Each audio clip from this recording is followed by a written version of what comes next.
Bonsoir Manon. Bonsoir. Si tu devais te décrire en 3 mots à cheval Je dirais déjà que je suis heureuse, ensuite confiante et persévérante. et à pied, ce sont les mêmes mots? Oui, peut-être un peu moins persévérante à pied, ça dépend, mais en général, oui. Tu crois que ton cheval serait d'accord? Bon, on peut lui demander, il est là, je sais pas s'il est disponible, mais en soi, je pense qu'il serait d'accord. Et quelle est ta routine préférée avant de monter à cheval? Je dirais déjà que ça se passe au niveau de la reconnaissance, une fois que j'ai fait mon parcours, de le faire à l'envers. Et une fois que je l'ai récité à l'envers, on peut commencer. Est-ce que tu as un rituel porte-bonheur? Je dirais que c'est le même, du coup, c'est le fait de faire le parcours dans un sens et dans l'autre. J'ai un peu l'impression que ça me porte bonheur. Et est-ce que tu te rends compte de ce que tu fais ou est-ce que c'est devenu automatique, tu réfléchis pas? Je dirais que pour te le réciter, c'est devenu automatique maintenant de te dire tous les obstacles et la couleur de laquelle ils sont et comment j'y vais. Et après, à l'envers, je le fais de façon régulière et si j'oublie, je m'en rends compte. Donc je le refais, mais c'est pas toujours automatique. Quelle musique te donne envie de conquérir la piste ou la vie? Bah alors ça tombe bien parce que je l'avais prévu, donc on va pouvoir l'écouter un bref extrait ensemble.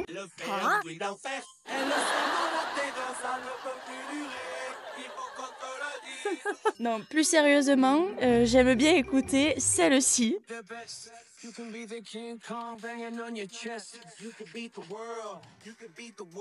Voilà, celle-ci elle me donne l'idée que je vais conquérir le monde. Bah, tout simplement parce que c'est dit dans les paroles déjà, donc donne envie tout simplement. Et ensuite parce que j'y crois. Est-ce que tu l'écoutes avant chaque épreuve? C'est devenu vraiment un ancrage? Pas nécessairement, c'était un ancrage avec l'ancien cheval que j'avais où c'était soirée disco. Et que celle-là il fallait l'écouter avant chaque épreuve parce que si on l'écoutait pas on ne gagnait pas. Mais celle-là je pense que je l'écoute dans un week-end de 4 jours mais pas forcément avant l'épreuve.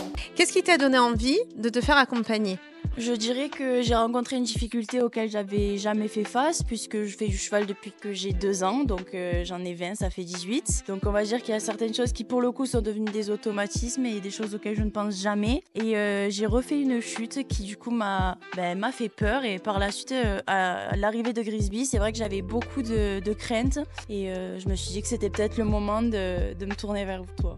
On n'avait jamais travaillé ensemble sur la préparation mentale. Alors je tiens à dire, on a fait un vrai travail de préparation mentale toutes les deux. Est-ce que tu te souviens du moment où tu as senti un vrai changement? Bah alors pour le coup, je pense qu'on se souvient et il est apparu à ce moment-là, c'est peut-être pas pour rien. Je dirais que c'était au moment où on était donc au paddock avant d'aller monter et que je n'ai même pas ressenti le stress qu'on peut avoir lié à une compétition. J'étais totalement détendue et je me suis dit ah ouais quand même, ça fonctionne vraiment bien. Ça a changé ta manière d'aborder les compétitions en général et même tes entraînements? Je pense que ça a changé à peu près toutes mes échéances parce que déjà le fait d'être moins stressé vu que les chevaux on dit que ce sont des éponges, c'est vrai que ça se ressent vachement sur tout le stress et donc le fait d'être plus détendu ça emmène indirectement à des résultats de façon plus efficace et ça facilite la communication. Donc sur le point de vue du cheval, oui ça a changé, à l'entraînement aussi puisque j'avais pris des mauvais réflexes liés à cette peur et par le fait que j'ai été entre guillemets débloquée mentalement, ça a débloqué le reste sur un point de vue sportif.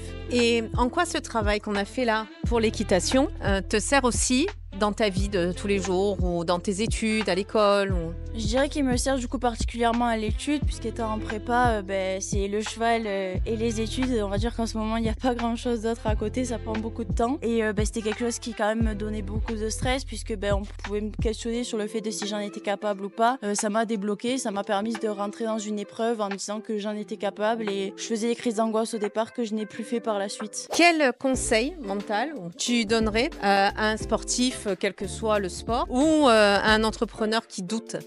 Pour le coup, sans aucun doute, je lui conseillerais de venir te voir directement car je pense que tu réponds à tout type de problème et que tu as des solutions pour à peu près tout. Tu es très efficace et c'est vrai que pour le coup, étant ma mère, au départ, j'avais peut-être plus de difficultés à réaliser à quel point ton travail était efficace et à quel point ça avait des résultats. Et du coup, pour l'avoir vécu, je peux dire que ça vaut le coup, qu'il faut franchir cette étape de se dire bon allez, j'envoie un message ou j'appelle directement pour les moins timides pour déjà prendre le premier rendez-vous et rien que ça c'est déjà une belle étape de franchie et je pense qu'après il faut se laisser porter par tes conseils et la façon dont tu procèdes et ça se fait tout seul sans presque qu'on s'en rende compte. Et s'il y avait une seule chose à retenir de ton parcours? L'efficacité je dirais parce que je pense qu'on a fait 5 séances, ça a été fait sur une période qui était relativement courte avec des échéances qui étaient pour le coup relativement proches et donc on a vu une efficacité qui était directe puisque le déclic et le changement que j'ai vu, c'était le premier jour de compétition. Et est-ce que tu aurais aimé le savoir plus tôt? Je pense qu'il faut aussi être prêt pour le faire. Donc je suis pas sûre que pour le coup le temps aurait changé quelque chose, mais j'aurais aimé être prête plus tôt pour que tu puisses me donner tes outils et donc avancer de plus belle. Et s'il pouvait parler de ton évolution à la suite de cette préparation mentale, à ton avis, il dirait quoi? Je pense qu'il te remercierait déjà parce que c'est vrai que lui, on n'avait eu aucune mauvaise expérience, que c'est un cheval pour le coup, c'est une assurance vie. Il fait 1m80 mais c'est quand même un gros nounours. Je suis arrivée pleine de tension sûrement et que je lui ai évité de lui transmettre du stress en plus ou des mauvaises ondes et ça m'a permis d'être pleinement ouverte et être prête aussi pour les échéances qui en suivaient puisque quand on recommence avec un cheval, il faut aussi se rendre compte qu'on n'aura pas des résultats directement, il faut savoir les accepter et se rendre compte de pourquoi et c'est un travail qu'on fait encore actuellement. Tu nourris comment ton mental? Parce qu'on m'a appris, donc des ancrages, ça aide. Pour le coup, ça devient un automatisme. Dès que j'en ressens le besoin, ça se fait tout seul. Merci d'avoir accepté de faire cette interview. J'espère que ça donnera envie à d'autres sportifs ou d'autres chefs d'entreprise qui doutent ou qui ont besoin justement d'avoir les mêmes outils parce que finalement, communiquer avec un cheval, mais c'est comme communiquer avec une équipe. On n'a pas forcément le même discours. Pour autant, on y arrive et on arrive à avoir de super résultats.